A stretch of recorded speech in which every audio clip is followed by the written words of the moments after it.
So guys, on today's episode, we talk about Jaguar's new controversial release. We also go into the newly released Aston Martin Valhalla. Should you be paying up to £1 million for one? And how do you make your GT3 RS as fast as a hypercar? And is this the end of an era with the V10 engine? Guys, so what the hell is happening at Jaguar? That rebrand has been pretty controversial. Well, I mean, to be honest, the whole point of a marketing campaign is to get people to talk about your brand. And they've done that. Yeah. I mean, it's episode 42 of the podcast. Yeah. This is the first time we probably ever mentioned Jaguar. Yeah. So to be fair, as a marketing campaign, it's a success. Yeah. You know, because they've got people to talk about their brand. Yeah. And you know what? But most of the talking is negative. So do you really? Yeah, it's negative, but it's, you know, sometimes bad publicity can be good publicity. You know, they wanted people to be interested in their new car. And the fact is that, you know, I can't remember a car manufacturer releasing anything in the past how long that have caused such a big stir as Jaguar. Yeah. Not even, I think, Ferrari, when they launched the F80, did they have so much publicity. BBC reported on it, ITV reported on it. Even in the Parliament, they spoke about this with Jaguar. Yes. What did they say? They were talking about how this iconic brand of the British had been around for 102 years, how they could have done this woke sort of advertised campaign. So I get it. Like your point of saying any publicity is good publicity, but if all of that attention is going towards their latest rebranding and their latest model that they just released, which isn't electric, it's an EV again, looks hideous. I don't know why they're putting so much focus into electric vehicles, because when you look at the recent models and you look at the recent examples from Mercedes to Tesla to wherever else they're doing electric cars, they're all crashing in value. It doesn't seem to be the future of cars at the moment. Why would they bring all of this attention towards that? I think the point that you've made, what could make sense, is now all of a sudden Jaguar is being spoken about and it's coming back up, is in the used market. So the F-Types, I think, were great cars, F-Type SVRs. We sold a few F-Types. Yeah, we did. The Project 7s were really good. 7, what a car, huh? Yeah, great cars. And I think now maybe that's where some of the attention will go, thinking, okay, the latest models of Jaguar are terrible, look disgusting, don't know anything about it, but on the used side, in the used market, I really do think that's where some of this publicity might pay off. I think the brand as a whole was struggling for many years, right? And I guess they probably had a decision to make. Who's a Jaguar Land Rover had a decision to make that do we just get rid of this brand and just focus on Land Rover, right? And they only sold 56,000 cars last year. 56,000 cars. Worldwide. Now, which is meant to be a mainstream brand as well. When you compare it to, say, for example, Porsche, who sold over 200,000. Oh, wow. And then their rivals, which is like BMW and Mercedes, they sold over 2 million cars. Wow. Yeah. So they were in a massive financial crisis. People are saying, oh, Jaguar, they're going to go broke. They have been on the verge of going broke for ages. Only Land Rover, Range Rover have survived. Yeah. There's only one model that I've seen on the road from Jaguar last year. Yeah. Only one model, which is the F-Pace. F-Pace. I haven't seen, and the I-Pace. The I-Pace has been quite popular too. I have not seen anything else that Jaguar have done apart from those two models, which is the SUV. Yeah. I don't know. You know, sometimes when you watch a catwalk in a fashion show, right, and you see some lady walking down there with what looks like a black bin bag put all over, and then you've got people like clapping and they're saying, you know, doesn't that look amazing, right? We can't see it. Yeah. We can't see how on earth can that even represent fashion one little bit, but all these fashion designers are saying that is fashion, right? Yeah. Now somehow that trickles down into mainstream clothing, and it doesn't happen straight away. Yeah. So that black bin bag, right, that she's wearing probably will now start to show up in designs maybe 2 years later in mainstream fashion, right? Yeah. And I kind of think that's maybe what's happening down here, that this might be a taste of things to come. It makes sense, because that will make sense if it were an amazing brand that everyone looks up to, which is like these guys, Balenciaga, whoever else did those in these fashion walk shows. Yeah. If Jaguar does it, I don't think the likes of Ferrari or the likes of Mercedes or Audi are going to look at them and be like, oh my God, Jaguar are now setting the bar of where it should be. This is what cars need to be designed like. I think the other thing is that we're imagine the generation is now changing, right? So the generation that grew up with Jag and that loved Jags, right? That was like my granddad's generation. And maybe a little bit of my dad's generation, right? But we're so far, ahead of that now. Yeah. That these Gen Zs and whatnot, Yeah.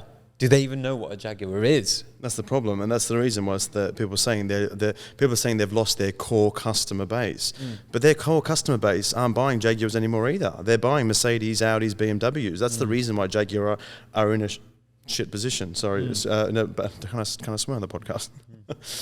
So this is the reason why Jaguar are in a shit position, is because their core customers aren't buying these cars anymore. What's really interesting about that is if you go back to it and think their core customer base, I mean, even the royal family used to have Jaguars. It was as one of the most prestigious brands in the UK.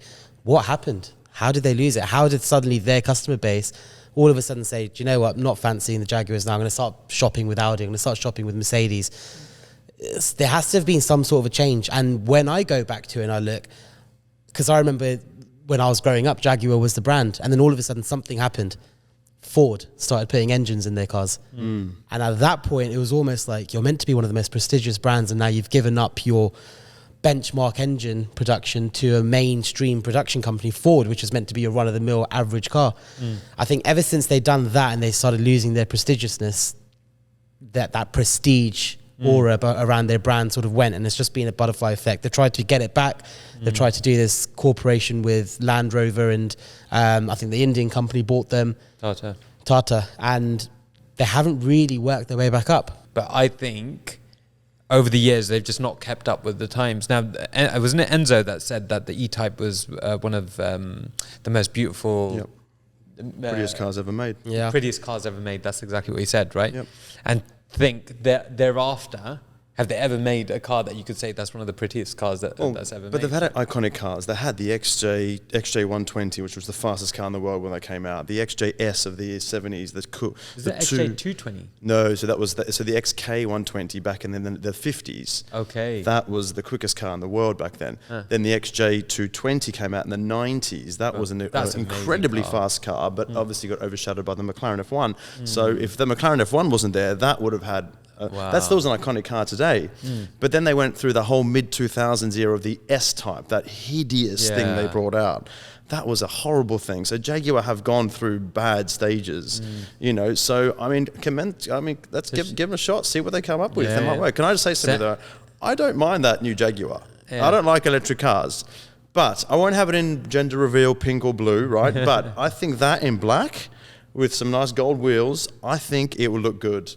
I think we need to evaluate your fashion sense. I don't think it's bad.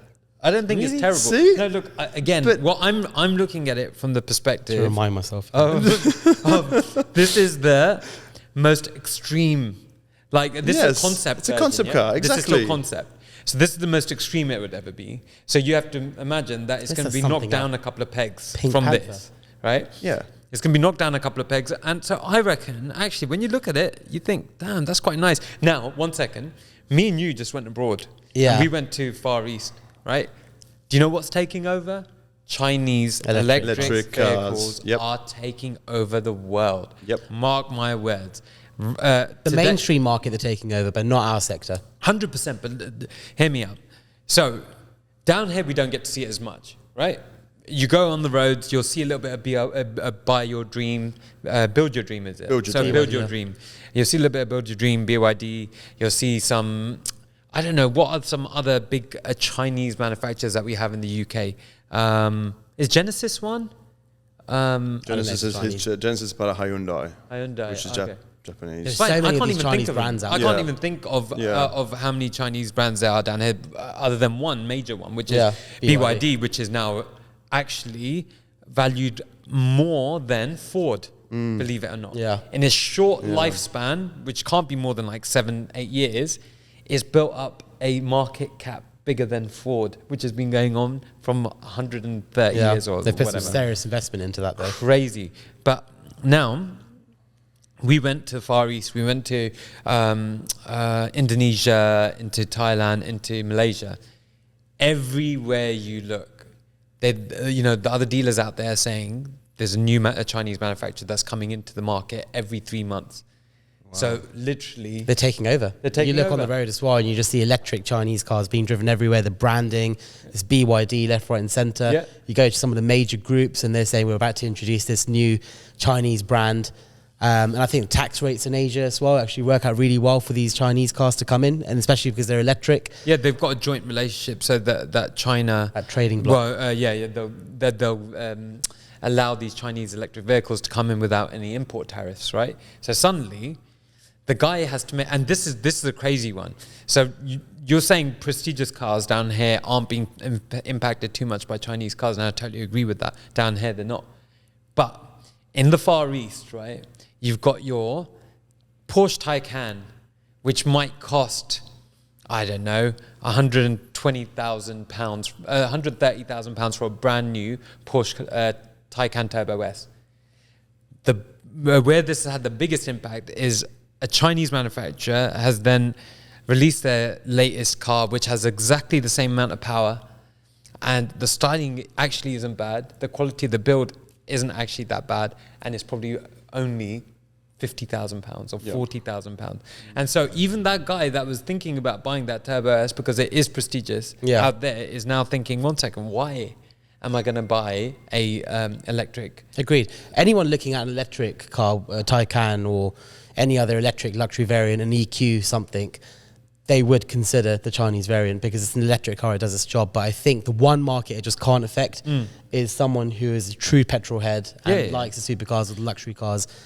That will have zero effect from the I don't Chinese think market. it's going to have any effect on what we got here, but 100% the likes of your Taycans. I just really find that this you have to really differentiate yourself enough, and hence going back to it, that the Jag concept around the electric cars thing, and making it more about design. It could work, but once again, it's just not sitting to their core principles of what their brands are meant to be about: luxury, meant to be about trendsetters, and meant to be about sitting as an iconic brand within this heritage. That's why it wasn't working, though. That's the reason why they've done it. Is because that wasn't working and they were losing money, they were hemorrhaging money. They haven't been doing that with the models recently, though. Tell me one model that's come out that's really sat alongside the likes of the latest S-Class, or sat alongside an 8.8, like some of the most biggest saloons or the biggest SUVs. What model has Jaguar released that could rival that? Well, the XJ they had, but the problem is, but that's what I mean, is that there was no match for the S-Class, the 7 Series, the A8, the Bentley. That's what I mean. It wasn't good enough. But I think also, just back on this Type 00 with Jaguar, I think their pricing strategy is a bit risky. You know, putting an electric car over £100,000, that's going to be starting price of that. Oh my God. And this is the issue. You know, as you just said, the Taycan market, the Tesla market, we all know electric cars have done. They've plummeted in value. So that's, I think, the biggest problem with their pricing strategy for this new Type 00. I can pretty much bet £10,000. No, actually, I bet not bet £10,000. I bet £100 that they've not got one order for this car yet. Oh, agreed. Yeah, agreed. Yeah. And I think another thing to think over here as well is that who is responsible for Jaguar's development side of things? Because they are very delayed. Do they not look at market trends? Why are they investing so much money into an electric vehicle when clearly that is not the place to put all of your eggs? And just going back to it, I think we probably can say this out now, but maybe about 7 or 8 years ago, we had Jaguar Land Rover buy a Tesla from us before they released the I-Pace. Yes. And they bought a Tesla Model S because they wanted to look and dismantle the whole car and see what technology they could take out of that, what information they can get from that and put towards their I-Pace. Now, are they that behind on just the general car market research? Is their R&D that bad that they have to come to a used dealer and buy a car to do a bit of research? And are we now seeing signs of that with them releasing an electric vehicle that clearly isn't doing well? Rolls Royce have done the same thing with the Spectre, and it's now being sold for £150,000 on the list. So what is the Spectre market like at the moment? Well, I mean, you can get, for example, we had a Rolls Royce Spectre that listed at £430,000, sold for just under £300,000 with 1,000 miles on the clock. So that's, but most recently, where they're sitting on the market at? Yeah, early 300s. Early 300s. Early 300s, and the average list price of them were about mid 400s. So you're looking at 150 grand lost on the I Spectres. don't even think that at 300 people are buying them, are they? No, because as a brand new car, people are all over it. It's a tax relief for their company. But as a used car, what's the benefit? People are very skeptical about still spending 300 grand. But I think the reason why Jaguar went down this road of over 100,000 is they looked to their sister company Range Rover and Range Rover's success of the SV. Now the SV, they've sold about 6,000 SVs in the past how many years, and they average 150 plus thousand. So there is a market for that top end luxury. However, but this is the difference. The brand of Range Rover is much more powerful than Jaguar. So people are buying Range Rovers just because they're Range Rovers. As we've noted before, Range Rovers, they get stolen all the time. They've got a massive amount of problems, but people will still buy a Range Rover. So there's a massive factor in what you just said over there, which has sort of just been gone over. This new model by Jaguar is electric. Range Rover, if they made that SV autobiography electric, it would not be anywhere close to as successful as it is right now. Range Rover have attempted to do fully electric cars. They've done a fully electric Range Rover Sport, and it was not a great seller. I don't think the infrastructure in the UK is good enough to support a fully electric car. Now, do you think that? Yeah, unless now looking at the mainstream. I no, so disagree. you disagree because you have 100%. A plug-in charger at home. That's fine. Yeah. For those people who don't have a plug-in charger at home, I disagree. 1,000,000%. I've been with people who are in the country.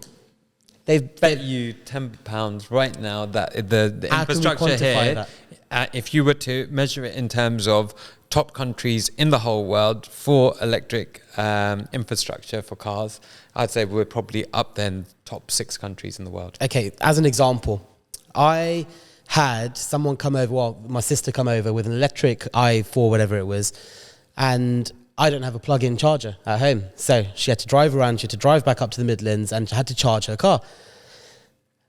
We're driving around trying to find a charger. We go to one place, it's all closed. You look on your app and you can find the local places where you get a charger. That's closed. I said, okay, David Lloyd's, the gym has electric chargers. Go there, not working. Go to another petrol station, not working. Go to the services we had to drive to Beaconsfield services and sit there. Now, can I tell you something? And charge it. But it had a queue of about 30-minute wait before you can go in and charge your car. Why? No, because they were fully, all the chargers were full. Especially in the winter. And now imagine that. Can you imagine that you've now got a family, you've got a screaming 2-year-old kid in the back who's desperate to go home. Yet you have to sit there for half an hour, wait, then wait another half an hour, 45 minutes to charge the car. I agree. While you've got a crying kid in the back and you've got an emergency going on at home and you can't make it there because you can't put petrol in there. Yep. I was driving BMW i7 the other day where I'd not had time to charge it. And I forgot that I'd not had time to charge it. And so I looked down at the bottom and it was 7 miles left on the range. And my house was 6 miles away. So it just at literally like 4 miles, it said reduced power. And so I couldn't go more than 40 miles per hour. And then I just coasted all the way back home, managed to get there with 1 mile to go. But what would have happened had you not made it? It breaks down straight away. Yeah.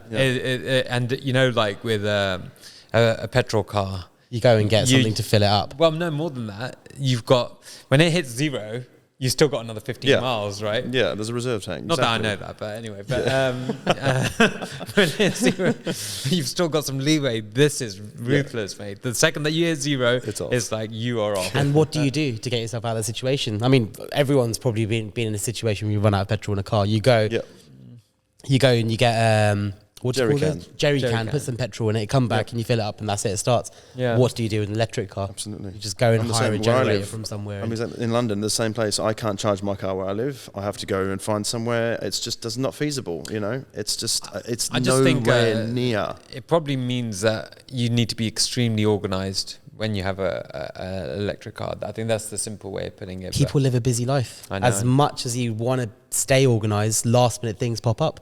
You have a business meeting at 10 o'clock, you suddenly get home for midnight, you've got something happening, you don't forget to put your car on charge.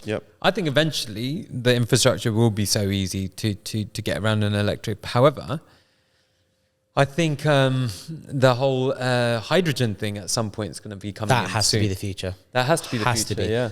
When you look at it, it's the most sustainable form of introducing this new generation of power. It's hydrogen, it comes from a natural source, it's unlimited. And if they can somehow limit the emissions of that or somehow contain the combustion, I think that's their issue at the moment. They can't contain the combustion. No, but I've spoken to somebody about this that's in this industry. And the reason why, the official reason why you can't have hydrogen in cars at the moment is because of the risk of it blowing up. Yeah. You can't contain it. Right.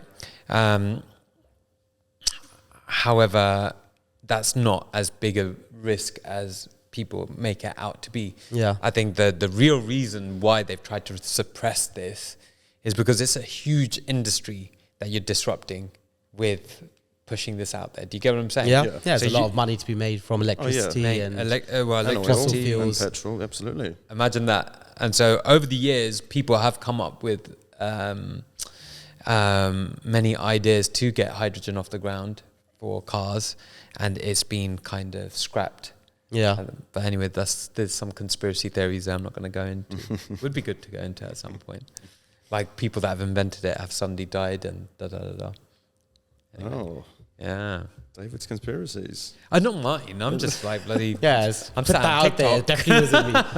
This is TikTok news. I saw it on TikTok. It must be true. It must be. It must be. Okay, look. Aston Martin have released a new car. Ooh. The Valhalla. Valhalla. Valhalla. Say it again, please. 110. No, but come on. The Valhalla. The Valhalla. Okay, nice to meet you. All right, go on. Tell me about it. It looks amazing. It's like a combination between a Senna and an SF90XX. I really like it. I think it's love futuristic, very futuristic. Aston Martin actually don't make many mid-engined cars as well. So for them to have gone into this and keep it limited to 999 in the world, I think this is going to be a very, very exciting car. And it could even be the revival for Aston Martin because they are struggling at the moment. It's got stylings which look a lot like the Valkyrie, right? Yeah. Fairly similar, Yeah. I think the lighting, the modern style lighting on the front is now their new trend. They've been doing that since the DBS.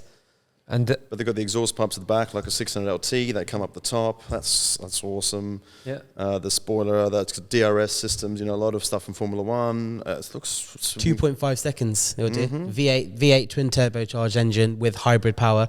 Over 1,000 horsepower. Yeah.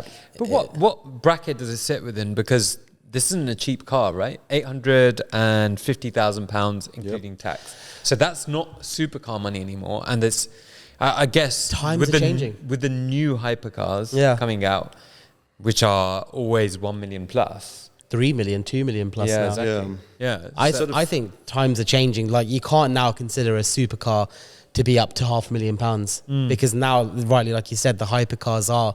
The W1 is averaging about 2 million plus. The F80s are averaging the best part of £4 million with options. When Porsche released theirs, I'm pretty sure it's not going to be under £2 million. So now the supercars sort of had to follow as well. The Revuelto sort of set that benchmark, thinking, okay, we're going to go out and we're going to make our average price of about 550. It's not worked very well for them, has it? It worked amazing for them at the beginning, and now they're dropping everything at the beginning works out well. They're dropping a bit. They have dropped. Yeah, but it's not a limited car. Yeah, but again, my point being that if your base model for your, one of the most popular models in your product offering, if that's costing a minimum of like 530 grand, 540 grand, that is just, it's a little bit punchy, isn't it? And now it's showing because now people can buy them brand new for less than list. Okay. It's crazy. Agreed. But once again, it's a standard production car. It's something that's not limited. For example, you've got the SF90 Spiders. Now, the average list price of them, let's say, are about £520,000-530,000. You can now pick up a car with 100 miles in it that listed at 530 for just under £400,000. That's a big saving. Huh? That is a massive saving and a massive drop of price. But the point in this is the SF90 Spider is not limited in production. It's their run-of-the-mill car, so it's going to lose money. However, you now look at the SF90XX. Those have been out for about a year, very, very hard to get a hold of. Yeah. Because they're limited in production. They are still trading for £500,000, £600,000 over list. and they're not falling anytime soon because they're limited. Yeah. So I think once again, coming back to the Revo Altos, they've fallen massively because God knows how many they're making. There's people who are trying to pull out of their orders. If they made a Super Veloce version of the Revo Alto and that listed at 700 or 800,000 pounds, guaranteed, I'll put a bet down with you now, that won't drop under list price until maybe 2-3 years. Worst case scenario if the economy crashes. The same way with this, with the Aston Martin, limited to 999 in the world. Yep. I think you'd struggle to buy one for under list. Okay, I get that. I get it. But I still do think that the market is inflated at this level slightly. Now, I get it. With the hypercar stuff, this car at £850,000 actually sounds like pretty good value when you compare it to everything else, right? But the Revo Alto doesn't. And the Revo Alto, I reckon, will become a 350 grand car. Oh, 100%. Very soon. 100%. The same way the SF90 did, yeah. 100% it will. But when they do the Super Veloce version of it, a limited version, that will be 800 grand. But I don't think it'll last for very long.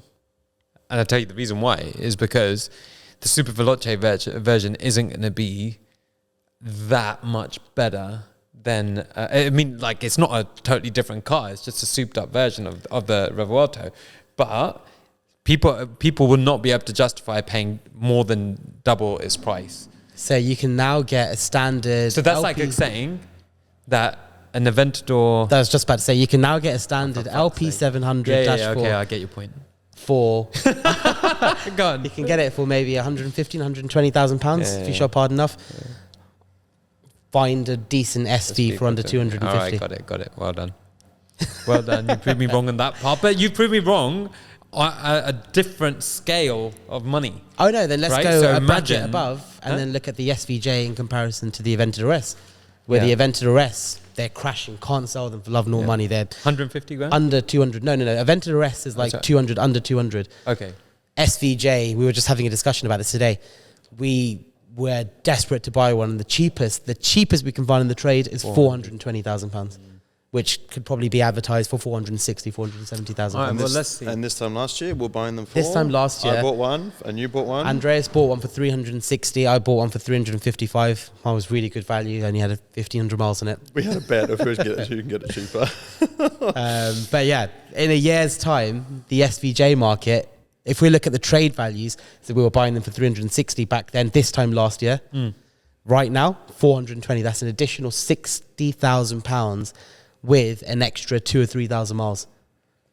So it's not just the price increases. That car's also done an additional 2,000 or 3,000 miles, lost value there, but gone up overall in its valuation. Okay, in other news, Porsche bought a aftermarket performance upgrade company, right? Manti Performance. Yes. And they bought them recently, and they've recently released a new kit for the Porsche GT3 RS 992, right? Yeah, it looks incredible. Okay, tell me a little bit about it. So effectively, Manti used to just take Porsches and then like Brabus, they would just upgrade them, wheels, suspension, wings, everything like that. So, and they were actually much quicker around the track. So Porsche have just gone, hang on, how are these people making our cars quicker? So Porsche have just gone, okay, you know what, let's just buy the company. So they've bought the company now, and now they offer it based on your spec. So you go into Porsche dealer, you spec up a GT3 RS, you can spec a Manti Performance kit now. That's crazy. So there's 100 grand additional options. So it's like a reduction in weight by taking off the spoiler and putting a lighter spoiler on. Exactly. So suspension upgrades, lighter wheels, aerodynamic upgrades, spoiler upgrades, DRS systems, a full 100 grand is going to cost you to put this kit on the car. Yeah. But what's interesting though, there's no engine upgrades. Really? It's exactly the same engine, and you're going to see this. Can they somehow make it 8-10 seconds quicker around the Nürburgring? Wow. So this is why Porsche's like, wow, we need this kit. So 8 to 10 seconds is probably matching that car up against some hypercars. Yeah. So that's what I mean. So a standard one, 644. So this will probably do around a 634, 635. Same time as a AMG Project One. Project One. Yeah. That's crazy. So how much is a Project One? There's one online at the moment for 2.8. Okay, well, but they're selling it that much. I think they're trying to go very high with the pricing, but it's an indication. I think realistically, low twos, mid twos, they should be going for. Wow. So you could spec up your 992 GT3 RS with a list value of what, 280? Without plus, the Mansory. Yeah, without yeah, the about Mansory. 250, 260. So 260 plus another 100. 100 grand. So now it's 360. Cheaper than your Revuelto. Yep. Right? Different car. Cheaper than your Revuelto. And Quicker around the Nürburgring. But not everything's about being the and quickest. as fast as that AMG 1. Yeah. Which is Not everything's about being 2.8 on the fastest. market at the moment. Bloody hell, man. Not I like the everything's sound of That's this. only a Fastest. GT3. Uh, That's not even a GT2. Two. Yeah. So, I like the sound of this, by the way. I think value for money, pound for pound, my kind of car. Tell us about why you think that that is not the right way of thinking, because I really think for that much money, I would just buy that and then I'd buy some nice other cars alongside it. it's true. But I think as a buyer, they would probably have it in their mind thinking, you've got the Revuelto and you know that the price of that car is £500,000. You have the Revuelto pull up alongside a GT3 RS that you own. In your head, you may think, okay, I'm really happy with this. But you are forever going to have that bug in the back of your mind thinking that person's got a car that's double my value. When I've got a really hot girl sat beside me and she knows that his car's more expensive than mine, his is bigger than mine. It's that mentality comes in. He's gone for the wrong girl, mate. She would have no Definitely idea. gone for the wrong girl. It's not Okay, the car. the The girl's car one was thing. perfect. Okay, Just forget the girl. girl's It could be in the back of your mind. It could be in the back of your George, mind. the girl doesn't care about the car. Remember that. Guys I buy care cars. about the car. Guys buy cars to impress other guys. There you There's go. 100%. nothing to do with it. Girls Yeah. don't care. 100%. But you impress other guys to eventually impress girls. To impress the other guy, impress the other guy's girl. Yeah. Impress. It's this vicious circle. And hence the concept of GVE. But yeah, I definitely would get that Manti kit. Over Aston or a Revuelto. Hang on. Let's go back a couple of episodes when you had a GT3. What do you think of the GT3? You didn't like it because Oh, it was too uncomfortable. yeah. No, but yeah, I guess This would be 3 times as bad as that. So yeah, but then And the I think you Revuelto's come to a fairly realization that you don't need to drive a supercar every single day, right? You don't really need to drive it every single day. Like a weekend blast is good. So now it's on to Celebrity Car of the Week. I think this happened a few weeks ago, but Matt Armstrong finally finished there. Rashford. Rolls Royce Mansory. Yeah. That was owned by Rashford at some point. I have to say that is a beautiful car. Yeah. I really like that. And in fact, the funny thing is, we're actually about to take another one of Marcus's cars into stock, which is a Philly Brabus customized GT63.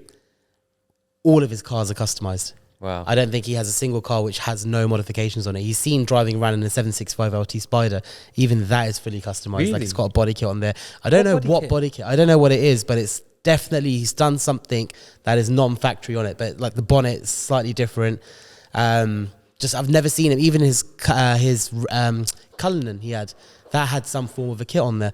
Wow. So interesting to know that this guy, as many cars as he has, does not like anything stock. Wow.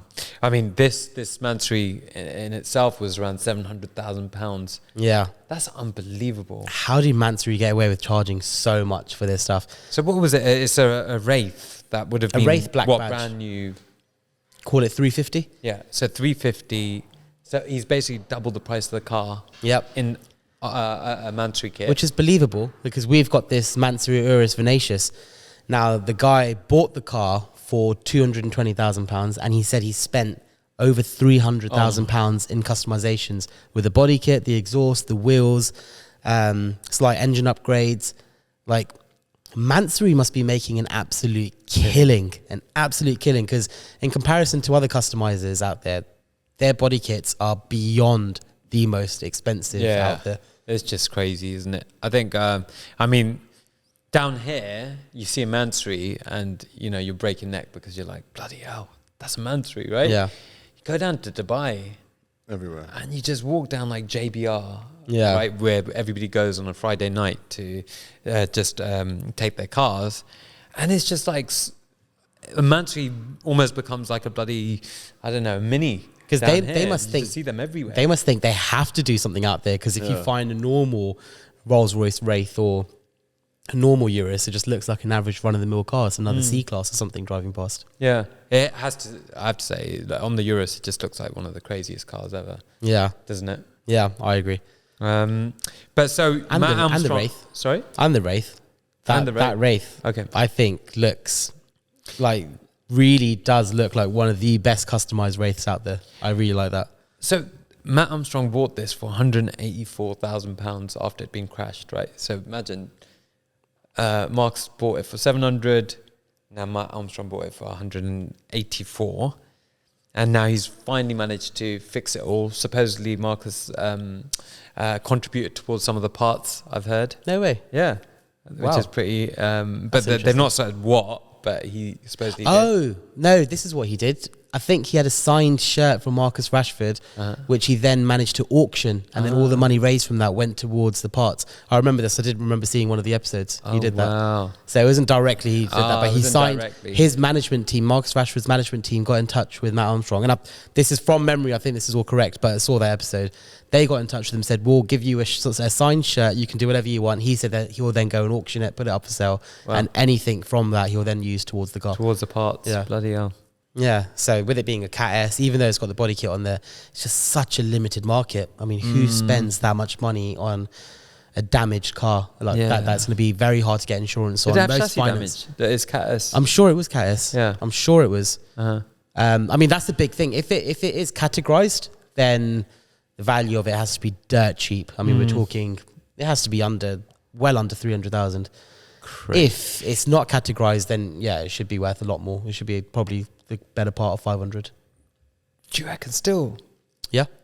There's not a single Mansory out there, Mansory Wraith. But again, I guess have that prestige of two things. One is the fact that his Armstrong's video went nuts, right? So tens of millions of views on him, building this again.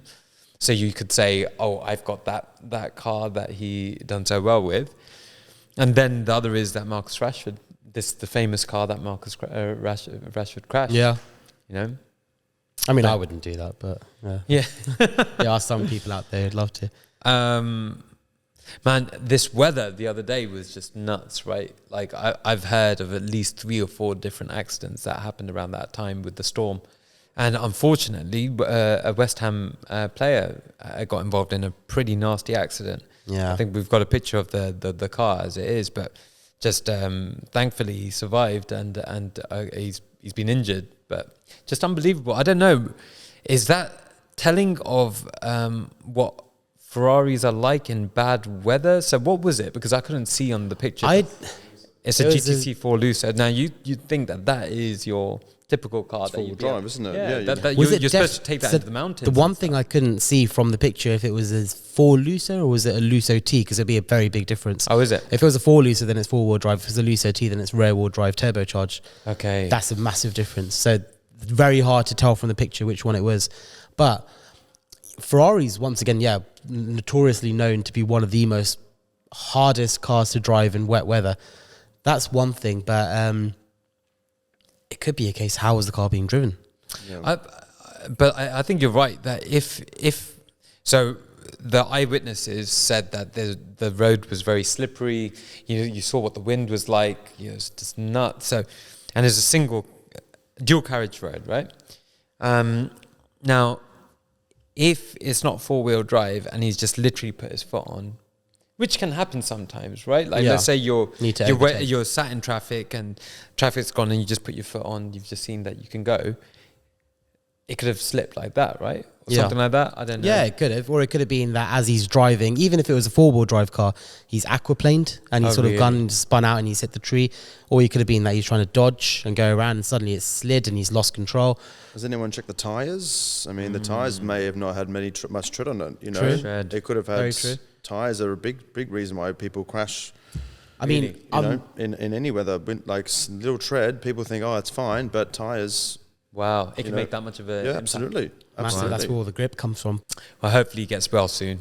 Yeah. Okay. Yeah, you'd never want to see anyone in an accident as serious as that. Okay, so Santa's Supercar Workshop, fact or fiction? Santa's what? James. Santa's Supercar Workshop. All right, Dave. Come on, Santa. Okay, guys, so this segment is fact or fiction. segment, and we're calling it Santa's Supercar Workshop. James came up with that. Yeah, very Christmassy. James. Thanks, James. Yeah, thank you. Thanks, James. You can put some Christmassy jingle in the back. Yeah. Okay. So whoever gets the most correct gets the bragging rights, and we shall start with Andreas. Yes. Ferrari's red paint color became iconic because Enzo Ferrari believed it represented passion and speed. That's true. No. Okay. The Lamborghini Veneno was priced at $10 million when it was released. 10 million? Not when it was new. Yep, correct. The Veneno was $4 million at release. Their resale values have since exceeded $10 million. Doesn't say they're probably 10 million now. Yeah. Okay. The McLaren Speedtail can seat 3 people with the driver in the middle. True. Paying Fact. homage to Is the fact. F1. Yeah, like the McLaren F1, Speedtail features a central driving position with 2 passengers on either side. Porsche designed the Volkswagen Beetle, which later inspired elements of the Porsche 356. Correct. Yeah. Ferdinand Porsche designed the Beetle, and its design heavily influenced the Porsche 356, its first production car. Okay, the Porsche Carrera GT's engine was originally designed for use in Formula 1. Porsche were entering Formula 1 in the 90s, so yeah, it would have come derived from Formula 1, but also Le Mans as well. So Formula 1 and Le Mans, so yeah, I'd say true. False. The Carrera GT's V10 engine was initially developed for Le Mans racing, not I Formula said Le Mans. 1. You said Formula 1 and Le Mans. I said Le Mans. You said F1 and Le Mans. He got Veneno right, he got Speedtail right, and he got Beetle right. So he got 3. But I said Le Mans as well, so that's a gimme. It's a gimme. We But don't you didn't do say Le gimmies. Mans. I said Le Mans. We don't do gimmies down here, mate. Gimme. So George, your turn. Yep. A Lamborghini's logo features a bull because Ferrari Lamborghini was born under the Taurus zodiac sign. False. Is it Ferrari? Ratio Lamborghini. Yeah, I got the name right. No, it's fact. Ferrari Lamborghini, born in April, was a Taurus, which inspired the company's bull-themed branding. George, you got to do better than that. Come on. The first Bugatti Veyron ever produced was gifted to Cristiano Ronaldo. False. Correct. First Bugatti Veyron was not gifted to anyone. Cristiano Ronaldo later purchased his own Bugatti. The Koenigsegg Agera RS once held the record for the fastest production car in the world. True. It is true. The Agera RS set the record in 2017, reaching an average top speed of 277 miles per hour. Porsche once collaborated with Microsoft to create a limited edition Xbox console inspired by the 911. False. It's fact. Porsche partnered with Microsoft for a special edition. What sort of questions are these? Okay. He had proper car questions. I'm getting questions about Xboxes. The McLaren 765 LT is named after the number of units produced and the engine's horsepower. Correct. It is correct. 765 refers to both the limited So production said run. same age. Well done, George. 3-3. Okay, well done. Both of you are rubbish. No, I think the questions were rubbish. Okay, so now this segment is biggest movers and shakers. Yeah? We've got Lamborghini Aventador SVJ Coupe. Which we've already talking about. Yeah, so we about. did mention that with the coupe.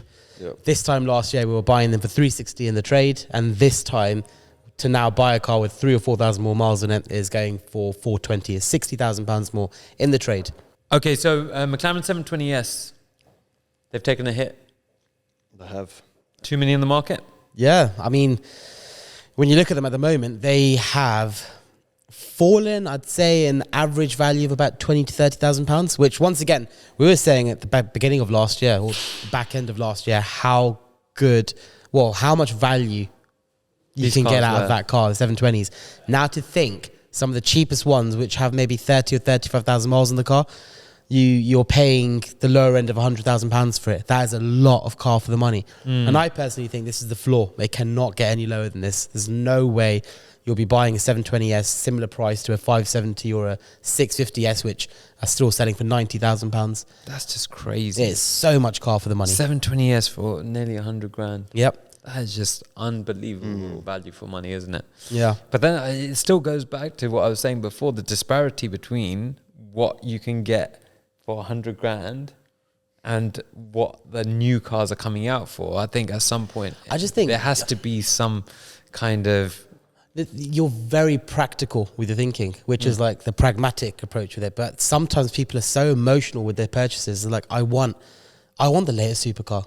What's the latest Lambo to come out? I've worked so hard. I want the best one. I want to have the best car in my garage. I know nothing about cars, but I want the latest one. No, and I'll you're pay right. whatever it is. Like, people don't realize, but when they walk into the showroom and they want to buy a car, so many people don't have a clue. And it's just an emotional purchase. I don't know if I want a Lambo. I don't know if I want a Ferrari or a McLaren. Yeah. But just I want something that will make me feel really good.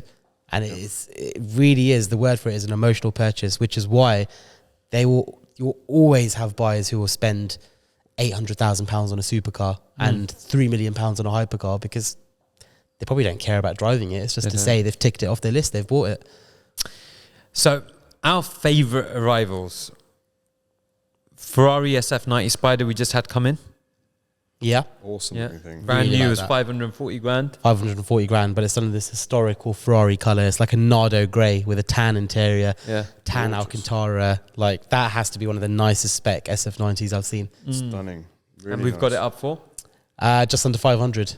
A Ferrari 812 GTS. That's you. Yeah. Yeah, so this, I'm a sucker for black exterior with red interiors, and this 812 GTS with a black exterior and a red interior with all the carbon bits on there would be my perfect daily. I would daily that car. Maybe satin PPF on the outside, but yeah, I'll be driving. I'd put 20,000 miles on that car in a year, easy. It is a very usable car, isn't it? Yeah. It is, but apart from trying to park it, like parallel park it, I don't think that's probably the worst part about it, right? Yeah, but then you just park everywhere with valet parking, because I daily a 812 GTS and I never park it myself. And I get Do they valet have valet parking. parking at McDonald's?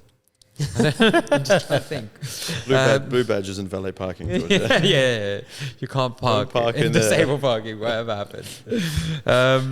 New from circa 300,000. Options took it up to say about 350. Yep. And we've got it up at £306,000. Good Yeah. value for money, huh?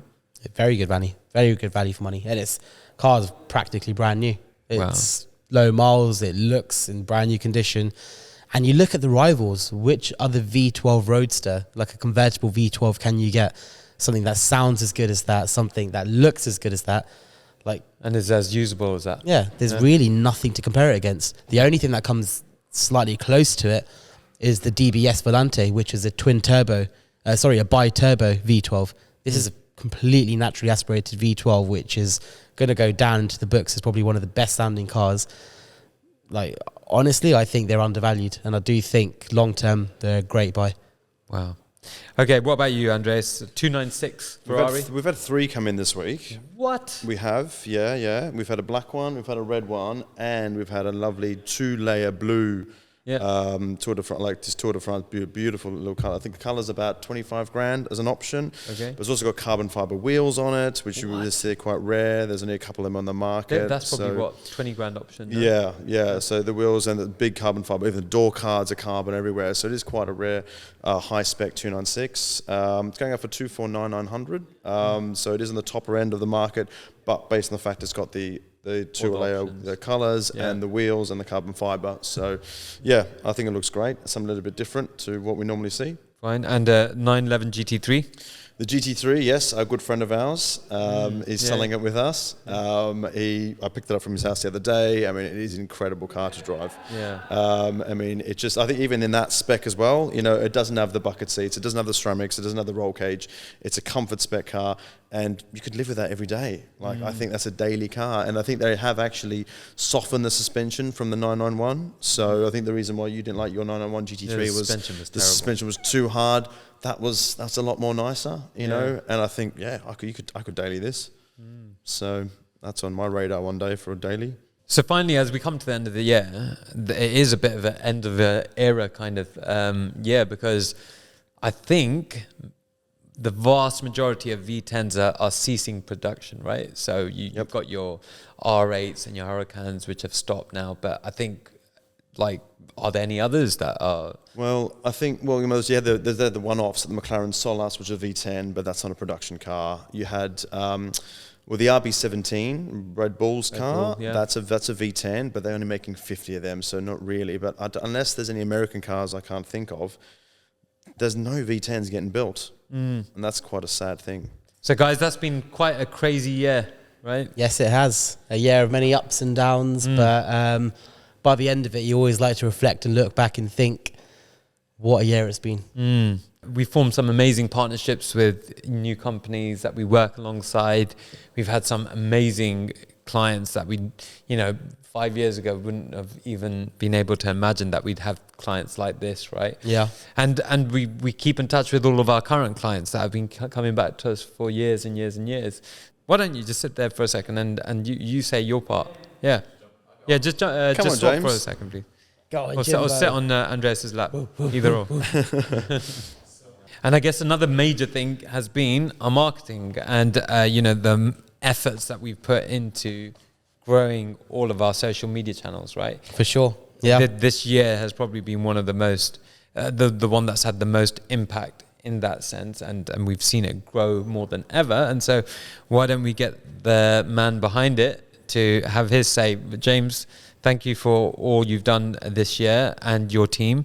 Give us a bit of your take on what we've achieved. I think just even with this podcast, it sums it up so well. I think we tried to take a unique approach that no one else likes to take. We tried to provide a unique point of view, which is just being honest about what's happening in the market. Sometimes perhaps it's not what people want to hear, but it's all about adding value to customers, being able to tell them what's happening and give them genuine advice about what cars they need to be going into, what cars to avoid. But coming back to the podcast, start this year, we've since then seen another 300,000 people come and join us on this journey, you could call it.